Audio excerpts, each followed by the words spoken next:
ನಮ್ಮ ರಾಜ್ಯದ ಉಪಮುಖ್ಯಮಂತ್ರಿಗಳು ಡಿ.ಕೆ. ಶಿವಕುಮಾರ್ ಅವರು, ವಿಧಾನ ಪರಿಷತ್ ಮುಖಂಡವರು, ರಘು ಅವರು, ಅಶ್ವಥ್ ಅವರು, ರಾಜು ಅವರು, ಹಾಗೆ ರವಿ ಅವರು, ಎಲ್ಲ ಜಿಲ್ಲಾಧಿಕಾರಿಗಳು, ಸಿಎ ಅವರು, ಪೊಲೀಸ್ ವರಿಷ್ಠಾಧಿಕಾರಿಗಳು, ಮತ್ತೆ ನಮ್ಮ ಡಿಸಿಸಿ ಅಧ್ಯಕ್ಷರು, ವೇದಿಕೆ ಮೇಲೆ ಹಾಜರಿರ್ತಕ್ಕಂಥ ಇನ್ನಿತರ ಎಲ್ಲ ಚುನಾಯಿತ ಪ್ರತಿನಿಧಿಗಳೇ, ಮಾಧ್ಯಮದ ಬಂಧುಗಳೇ, ಮತ್ತೆ ಮುಂದೆ ಹಾಜರಾಗಿರ್ತಕ್ಕಂಥ ಒಂದು 2-3 ಪಂಚಾಯತ್ ವ್ಯಾಪ್ತಿಯ ಎಲ್ಲ ಚುನಾಯಿತ ಪ್ರತಿನಿಧಿಗಳು, ಮತ್ತು ಇವತ್ತು ನಮ್ಮ ಸಮಸ್ಯೆಗಳನ್ನ ಜನಸ್ಪಂದನ ಕಾರ್ಯಕ್ರಮ ಸರ್ಕಾರ ಮನೆ ಬಾಗಿಲಿಗೆ ಬಂದು ನಿಮ್ಮ ಸಮಸ್ಯೆಗಳನ್ನು ಆಲಿಸೋದಕ್ಕೆ ಇವತ್ತು ಬಂದಿದೆ. ಇದೇನು ಹೊಸದೇನಲ್ಲ.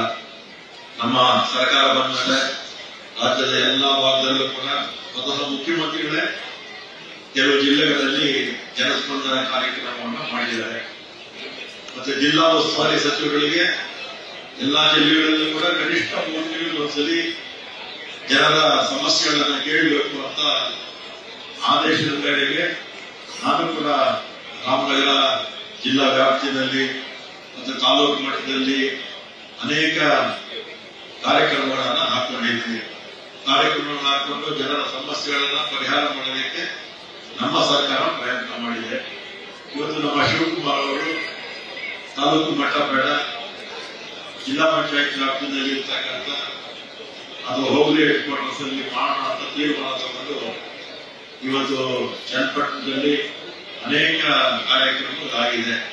ಇದೇನು ಚುನಾವಣೆ ಇದೆ ಅಂತ ಏನ್ ಮಾಡ್ತಿಲ್ಲ. ಡಿ.ಕೆ. ಶಿವಕುಮಾರ್ ಅವರ ವ್ಯಾಪ್ತಿಯಲ್ಲಿ 28 ವಿಧಾನಸಭಾ ಕ್ಷೇತ್ರ ಬರುತ್ತೆ. ಬೆಂಗಳೂರು ನಗರದಲ್ಲಿ 28ಕ್ಕೆ 28 ಕ್ಷೇತ್ರಗಳಲ್ಲೂ ಕೂಡ ಮಾಡಿದ್ರು. ಇದೇನು ಹೊಸದೇನಲ್ಲ. ಅದರಿಂದ ಇದನ್ನ ಪಾಸಿಟಿವ್ ಆಗಿ ತಗೊಂಡು ಜನ ಬರಬೇಕು, ಸಮಸ್ಯೆಗಳನ್ನ ಸರ್ಕಾರದ ಗಮನಕ್ಕೆ ತರಬೇಕು. ಮತ್ತೆ ಸಮಸ್ಯೆಗಳು ಕಡಿಮೆ ಇದ್ದಿದ್ರೆ ಇಷ್ಟು ಸಂಖ್ಯೆಯಲ್ಲಿ ಇಷ್ಟು ಪ್ರಮಾಣದಲ್ಲಿ ಜನ ಬರ್ತಿರ್ಲಿಲ್ಲ. ಸಮಸ್ಯೆಗಳು ಜಾಸ್ತಿ ಇರೋದ್ರಿಂದ ಇವತ್ತು ಹೆಚ್ಚಿನ ಸಂಖ್ಯೆಯಲ್ಲಿ ಬರ್ತಾ ಇದ್ದಾನೆ.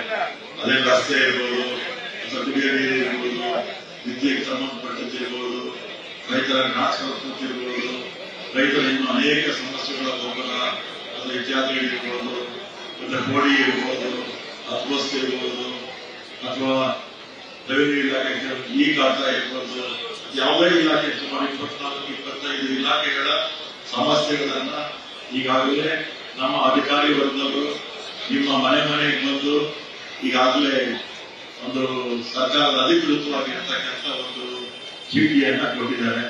ಅದರ ಎಲ್ಲ ಇಲಾಖೆಗಳ ಮಾಹಿತಿ ಇದೆ, ನಿಮ್ಗೆ ಏನ್ ಸಮಸ್ಯೆ ಇದೆ ಅಂತ. ಅದನ್ನೆಲ್ಲ ತಂದು ಈಗಾಗಲೇ ನೀವು ಇಲ್ಲಿ ಕೊಟ್ಟಿದ್ದೀರಾ. ಮತ್ತೆ ಇಲ್ಲಿ ಕೊಟ್ಟರೆ ಏನಾಗುತ್ತೆ, ನಿಮ್ಗೆ ಅಧಿಕೃತವಾಗಿ ನಿಮ್ಗೆ ಕೊಟ್ಟಿರ್ತಕ್ಕಂಥದ್ದಕ್ಕೆ ಒಂದು ಸೀಲ್ ಹಾಕಿ ಕೊಟ್ಟಿರ್ತಾರೆ. ಅದನ್ನ ಫಾಲೋ ಮಾಡೋದಕ್ಕೆ ಚೆನ್ನಾಗಿರುತ್ತೆ. ಮತ್ತೆ ಉಳಿದಾಗಿ ಏನಾದರೂ ಸಮಸ್ಯೆಗಳಿದ್ರೆ ಅದನ್ನೆಲ್ಲ ತ್ವರಿತಗತಿಯಲ್ಲಿ ಮಾಡೋಣ. ಮತ್ತೆ ಕೆಲವು ತಕ್ಷಣ ಆಗುವಂತ ಕೆಲಸಗಳು, ರೇಷನ್ ಕಾರ್ಡ್ ಇರ್ಬೋದು, ಈ ತರದ widow pension, old age pension, ಅಥವಾ ನಮ್ಮ ರಾಜ್ಯದ ಗ್ಯಾರಂಟಿಗಳಲ್ಲಿ ಏನಾದರೂ ಮಿಸ್ ಆಗಿದ್ರೆ, ಏನಾದರೂ ತಪ್ಪಾಗಿದ್ರೆ ಸರಿಪಡಿಸುವಂತದ್ದು ಎಲ್ಲ ಕೂಡ ಅದರಲ್ಲಿದೆ.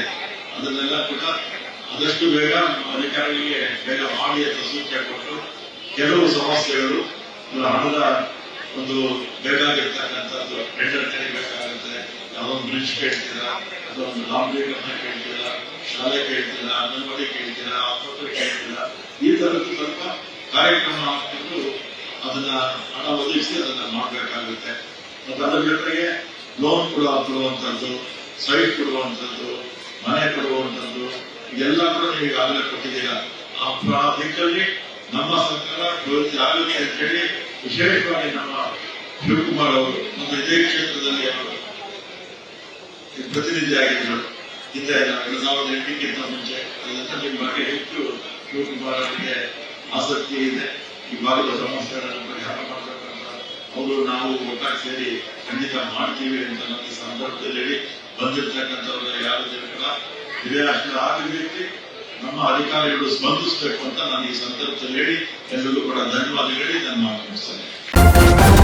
ನ್ಯೂಸ್ ಫಸ್ಟ್, ನಿರ್ಭೀತಿಯಿಂದ ನಿಮ್ಮ ಪರವಾಗಿ.